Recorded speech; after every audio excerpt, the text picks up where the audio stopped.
Doctor Strange is the latest and 14th film in the Marvel Cinematic Universe. Yes, this many movies. The 14th film in the Marvel Cinematic Universe, and it's directed by Scott Derrickson.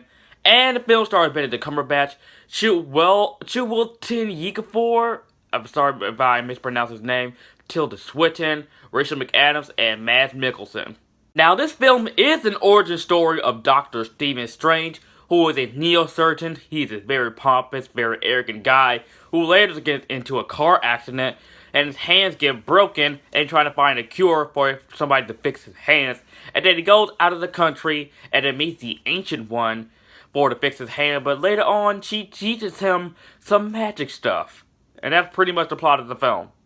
Now, I am aware of the Doctor Strange character before hearing about this movie being made. I am aware of the character. I think he's a very interesting character.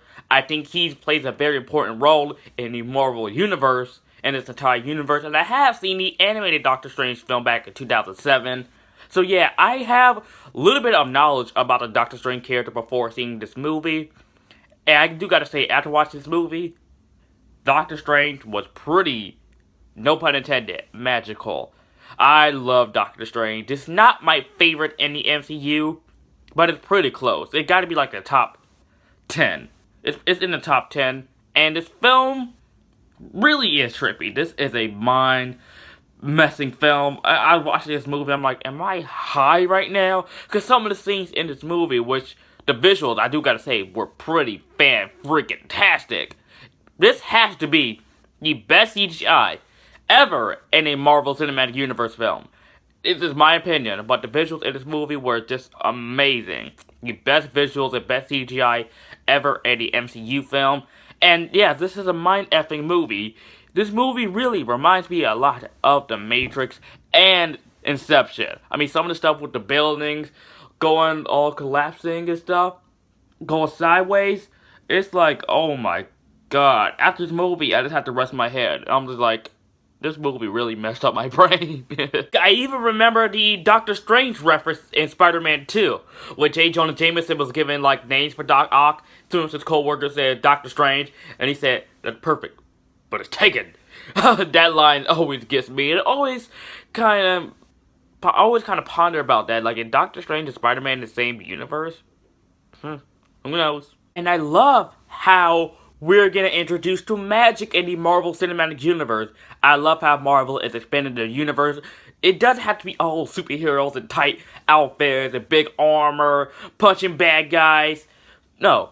I love how the expanded universe just doesn't be a superhero. It had magic to it. And that's what I love about Doctor Strange. That this movie and this character is going to be so important in this universe, in this Marvel Cinematic Universe, that this universe is freaking awesome, and it's growing, and it's expanding. That's what I love about this film.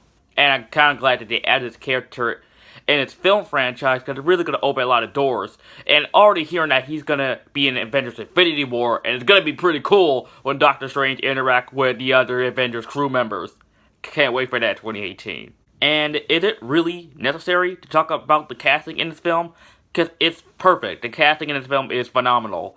Benedict Cumberbatch, my favorite actor as Doctor Strange, nailed it. He nailed Doctor Strange. I can kind of buy him as this cocky neurosurgeon who turned into a supreme sorcerer by the end of the film. He does a great job in doing that. I know they were going to get Joaquin Phoenix to play Doctor Strange in this film, which I'm just like, no.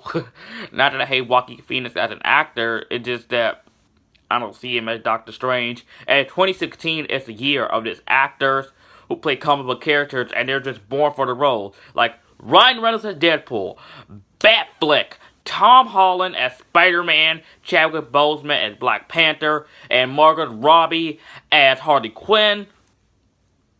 These people are just phenomenal. You also have Chiwetel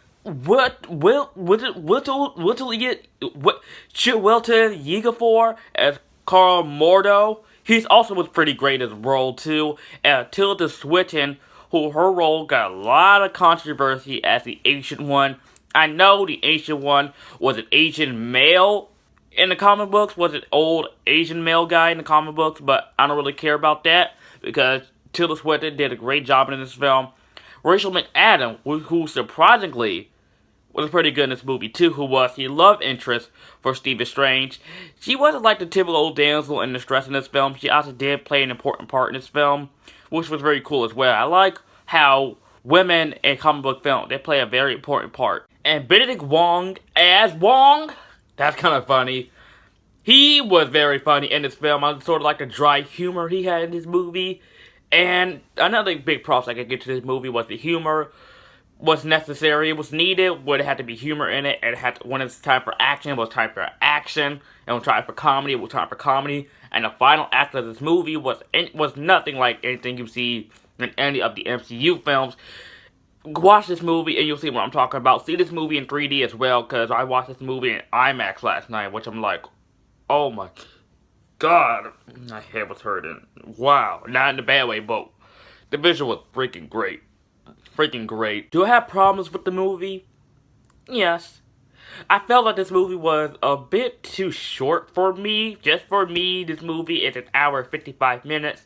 That's pretty short for me for a comic book film. Usually comic book movies are like 2 hours and 30 minutes long, or sometimes 3 hours if you want to extend it like BVS. Yeah, this movie's actually pretty short for me. Also, the villain played by Mads Mikkelsen. Another generic MCU villain. Yeah, really, the Marvel movie villains haven't been very good, except for Loki, the only good MCU villain. But the villain in this movie was just pretty generic, pretty bland, and I just didn't really buy his motivation in this movie. But other than that, this movie is great. I had a fun time this movie in the theaters, watched this movie in 3D. Really, I was definitely had a great experience. I was definitely in the movie. I felt like I was in the movie. It was in the moment. Doctor Strange was a great time in the theaters. I loved this film. It was a fun popcorn film. And Marvel, once again, proves that they can make a great, entertaining movie out of a B-list character.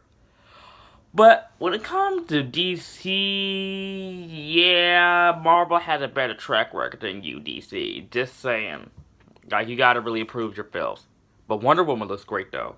I'm going to give Doctor Strange an A-. Guys, thank you so much for watching. Let me guys know if you're going to go see Doctor Strange. But if you have seen Doctor Strange, let me know what you guys think of it in the comment section down below. Stay tuned for my reviews of the Harry Potter and the Deathly Hallows Parts 1 and 2, leading up to Fantastic Beasts. You guys are the best. And as always, guys, if you are new to my channel and you like this video, like, comment, subscribe, and I'll see you guys next time.